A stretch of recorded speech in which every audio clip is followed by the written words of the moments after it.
Le Hamas n'a jamais cessé de développer son arsenal balistique et militaire, par le biais de sa branche militaire, les brigades Izz-al-Din al-Qassam. Le groupe terroriste dispose d'armes lourdes et de missiles sophistiqués, certains de haute précision.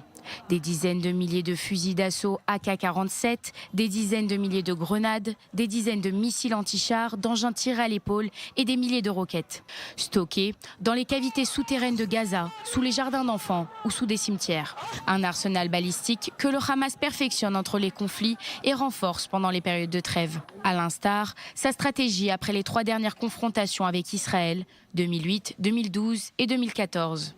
Comme les missiles Fajar 5 de fabrication iranienne.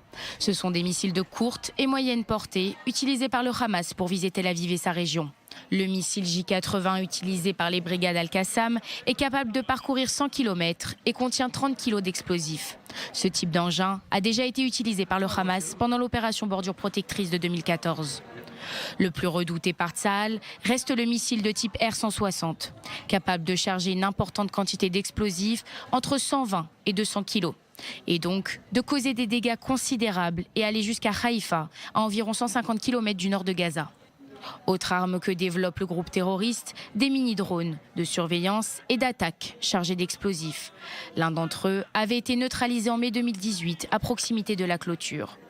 En plus de son arsenal balistique, le Hamas dispose d'un important stock d'obus de mortier et de nombreuses armes artisanales. Des armes capables de défier le système de défense aérien Dôme de fer.